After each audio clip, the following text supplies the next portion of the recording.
What happens to a dream deferred? Does it dry up like a raisin in the sun? Pull it in up there! Or fester like a sore and then run?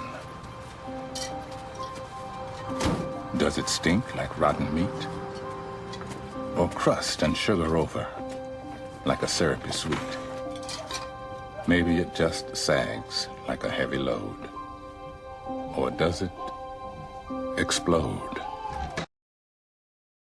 Walter Lee Younger is a tragic hero created by Lorraine Hansberry.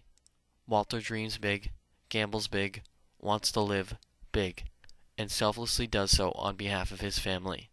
Conceiving of himself as a provider, he has heroic nobility. Walter Lee is a traditional tragic hero and dreams recklessly, and his dreams are where him and his mother, Lena, don't see eye to eye. What is it, son? What's wrong? Mama, I want so many things. Mama, I want so many things. It's kind of driving me crazy. What is it that you want, baby? You got a nice wife, a fine boy. You got a job. A job? A job, Mama?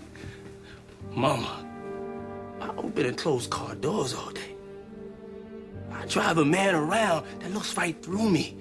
I say, yes, sir. No, sir. Shall I take the drive, sir? Am I the best trained monkey you ever seen, sir? Mama, that ain't no kind of job.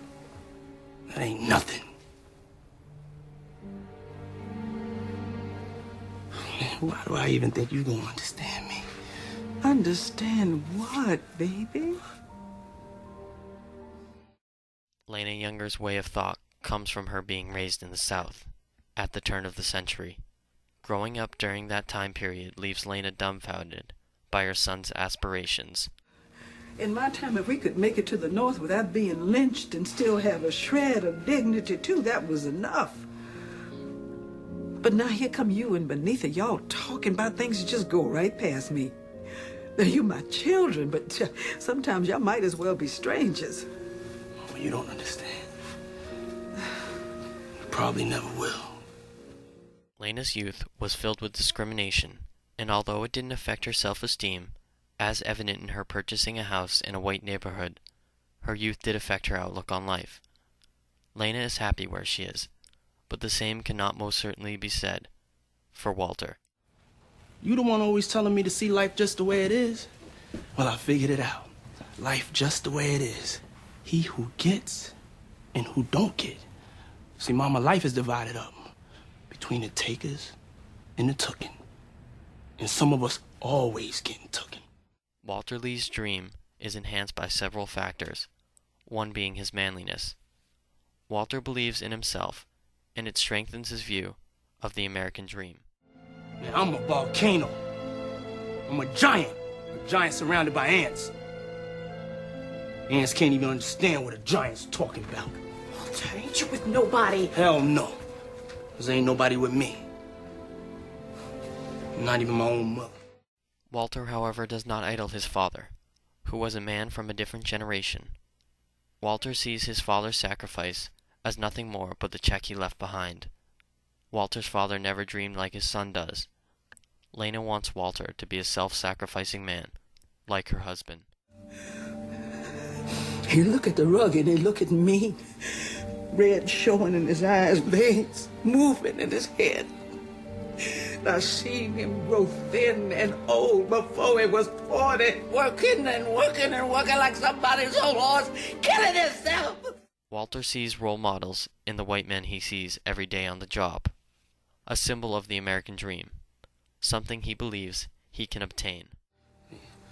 Sometimes when I'm driving that man around, and we passing them cool, fancy restaurants, and these white boys, they just be in there talking about things.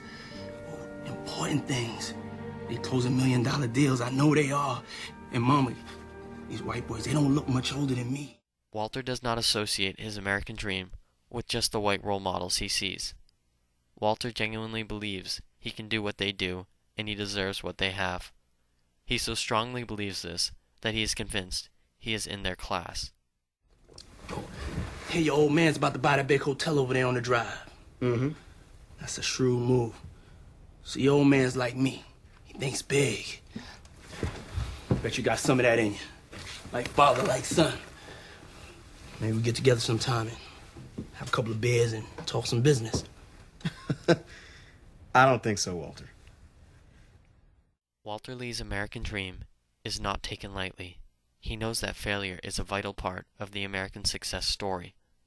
Walter is convinced that raw talent, intelligence, drive, and luck are all that are necessary to achieve his goal, and that education is a waste of time and money. Them college boys, like that makes you better. What they teaching you over there? Sociology and psychology? They ain't teaching you how to be a man. They ain't teaching you how to get out here and run this world. They just teach you how to read them books and talk proper, wear them sissy-looking white shoes. Walter Younger fails to see potential value of education and mocks Benita and George for being well educated, while Walter himself is largely responsible for his negative attitude towards education. His lack of experience, over which he has no control, points out the need for positive role models in his own black community. But with lack of education and role models, Walter's heroic dream must be sacrificed as he and his family move to a new home. For this, Walter Lee Younger is a tragic hero.